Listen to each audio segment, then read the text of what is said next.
Hi everyone. In this lecture, we will see how we can use BFS to form a single source shortest path algorithm. Okay, so what is the meaning of single source shortest path? So let us first see what is this. Okay, so single source shortest path means starting from a single source. Let's say any node can be a source. Let's assume that this 0th node is the source.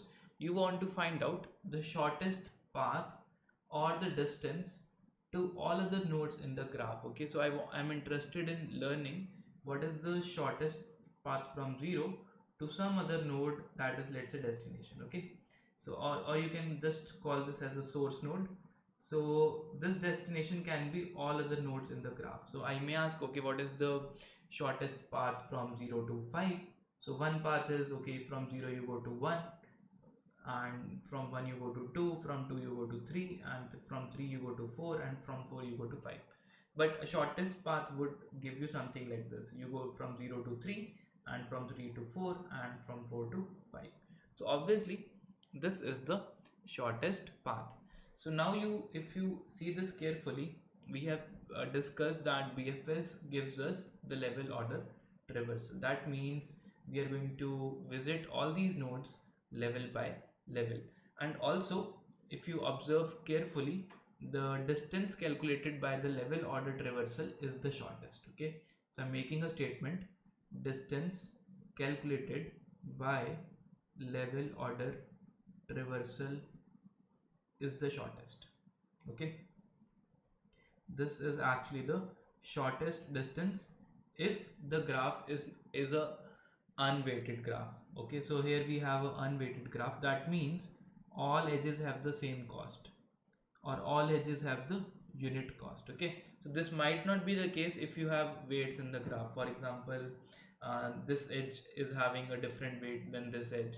In that case, we use a different algorithm that's called a Dijkstra's algorithm. But in this case, since this all edges have the same weight, so what you can see this, if I just modify this graph little bit, or if I just change the way this graph looks like. So we have 1, we have this 2 which is connected here, and here we have 4, and here we have 5. So if you carefully see, so how does BFS proceed? So it starts from the root node and it tries to cover all the nodes that are in the next level. Okay, from 0 we go to 2 nodes that are 1 and 3. And if you see, if you just treat it like a fire that is spreading across these ropes, so you will find that 1 will discover 2, or 3 will discover 2. Okay, so at t equal to 1, or at level equal to 1, you will discover the nodes 1 and 3, and at t equal to 2, or the level equal to 2, you will discover the next node, that is 2. And since 2 is already discovered, so 3 may not discover this node, but in the same time 3 can discover another node, that is 4. So 3 can go to 4, and at this also we will reach and t equal to 2. Okay, so what happens is from 0 you go to 3, and from 3 you go to 4, and from 4 you can easily discover 5, and you can say t equal to 5. So this is what we have seen. Okay, so what actually happens is, if you talk about 5, who discovered 5?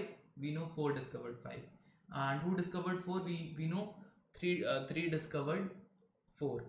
And if we know the shortest path to 3, we also know the shortest path to 4, and we also know the shortest path to 5. So what happens is, you are basically interested in finding out now what is the shortest path to 3. So one way is, you can come via this path, and another way is you can come via this path.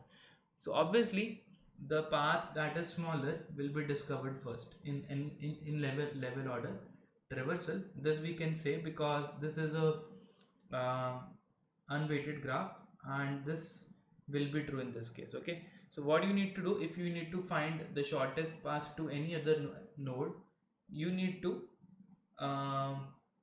when you are visiting any node. Okay, so the very first time when you are visiting any node, that path is going to be the shortest, because if you come via some other path maybe little later on to this particular node, it will obviously take more time. So if I do a BFS from this node to, let's say, discover this node, in the first step I will discover this, in the next step I will discover this, and similarly if this goes on parallelly, in the first step I will discover this, and in the second step I will discover this, in the third step I will discover this, and in the fourth step I will discover this. So obviously the very first time a node is discovered, that will be the shortest path to that particular node. So this is what I am trying to say, or I can say the level of that node is basically the distance of that node from the source. So this we can do for all the nodes. So we can run a BFS and the level of that particular node will be the shortest distance. So what changes we need to make in this code is we just need to update distance of a node. For example, if you go from a node X to node Y, and if you see this X has a distance D, then Y will have a distance of D plus 1. That's it. Okay. And if a node is already discovered, if a node, let's say there is some other node, and for this node the distance is already known, let's say this distance is D dash, then from Y to this particular node, if there is an edge, you do not need to update this particular distance. So that distance is smallest when the node is discovered for the first time. So that's it. Okay, so let's try to make some changes in the code, and then we will try to print out the distances as well. Okay, so I will also dry run the code so that things become more clear to you. So we have 0, we have 1, we have 2, we have 3, and we have 4, and we have 5. So what now I'm going to do is I'm going to say distance of source node from itself is going to be 0, and for all other nodes which are not discovered, I'm going to say this distance is going to be infinity. Okay, so what I will do here, I also need to maintain two things. One is whether that node is visited or not, and second, what is the distance of that particular node. So what I can do is I can just maintain one hash map that basically stores that whether that node is visited or not. So I will make a map of t comma int. Okay, so earlier this could be a boolean value also, but I just made it an integer. So instead of storing true or false, I can actually store distance. Okay, so visited of source will be 0. In the beginning, the source node will have a distance of 0, and all other nodes will have infinity distance. Okay, so that is int max. So I can just iterate over all the nodes in the graph. So for auto t node that is there in the adjacency list. Okay, so adjacency list will give me pair, that is the key and the values. So node pair that lies in the list L. So I can say okay, so my node will be, so let me say this will be auto. So node will be of the type T, and this node will be equal to node pair dot first. Okay, and I can say visited of node equals to int max, or let me just call this as distance array. So distance of that particular node is int max. That means that node is having infinite distance. Okay, so that's what we do.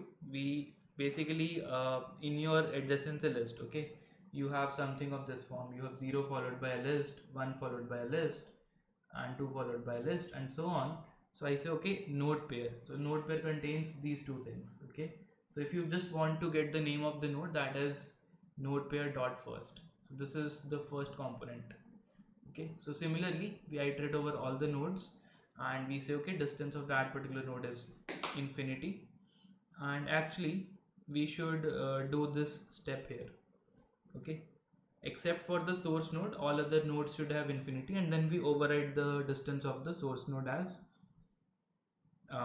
0. Okay, and that source node is added to queue, and in this case at this particular point we can check if distance of neighbor is not equal to int max or is equal to int max. That means you are visiting that node for first time, so you push that node into the queue, and you also update the distance of that particular node. Okay, so distance of neighbor will be equal to distance of parent, the node that discovered this.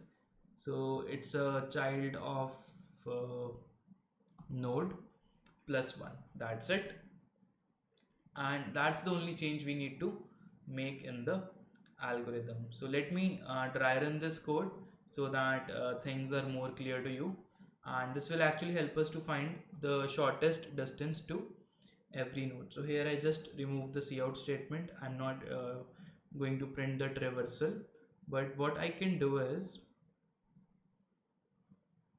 I can print the distance to every node. Okay, so I can say, okay, for auto node pair in L, I can say, okay, my node is of the type T, that is node pair dot first, and the distance to that node is, let's say, int d, that is equal to distance of node, and I can just see out node is node, and this is at a distance d from the source. Okay, so that distance is going to be d. So that I do for all the nodes in the graph. Okay, so let's first try to run this code.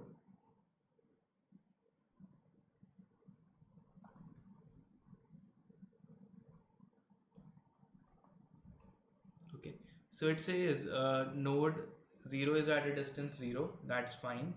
Then we have node 1 that is at a distance 1, fine. We have node 2 at a distance 2, fine. Node 3 at a distance 1, fine. Node 4 at a distance 2, that is fine. And node 5 at a distance 3. So that means this is correct. Okay, so now let me give you a quick recap of what we have done in this problem. Okay, so we are doing the same BFS operation, but this time we are saying, okay, in the queue first I will add the source node, that is 0, and I say, okay, 0 has a distance of 0. So then from 0 I know I can go to 1 and 3, so I put them in the queue, and I also know distance of 1 and 3 is initially infinity. Okay, so what I do, I mark this as visited, and I set this as distance as 0. So this distance will not be int max again, and it won't be added back to the queue ever again. Okay, so I add 1 and 3, and at the same time I update distance of 1 as distance of parent. Okay, so distance of child is updated as distance of parent node, that is 0 node plus 1. So this distance becomes 1, and similarly this distance becomes 1. Okay, so you can say you from 0 you are able to traverse to 3, and you are also able to traverse to 1.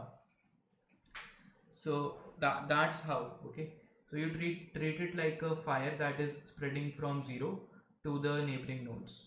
So you have reached 3 and you have reached 1, and both of these nodes took a distance of 1. Okay, so 3 has a distance 1, and you pop out 0 from the queue and you pick the next node. So next node is 1, and you pop out 1 and you try to reach the neighboring nodes. So from 1 now you can only reach 2, and you say, okay, distance of 2 is distance of parent plus 1, so this distance now becomes 2 instead of infinity, and 2 is now added to the queue. So 2 has a distance of 2. Okay, so now next node that you pop is going to be 3, so you remove 3 from the queue, and you see, okay, from 3 you can go to 2, but 2 is already visited. 2 does not have an int max distance, so you do not go to 2. Now you pick the next neighbor of 3, that is 4, you go to 4, and you say, okay, from 3 I am coming to 4, and this distance should be equal to, it should not be infinity, it should be distance of 3 plus 1, that's 2. Okay, so this distance is updated as 2, and 4 is added to the queue. Okay, next you pop 2, and from 2 you cannot go to any other nodes, you go to the next node now, and from 4 you can go to 5. Okay, and you say, okay, distance of 5 is now not infinity but it is 3, that's what you do, and you add it to the queue and you pop 4 in the, okay, so 4 is already popped and 5 is added to the queue. So you know distance of 4 is 2 and distance of 5 is 3. So finally 5 is popped, and from 5 we cannot go to any other location. So this is how we get all the distances.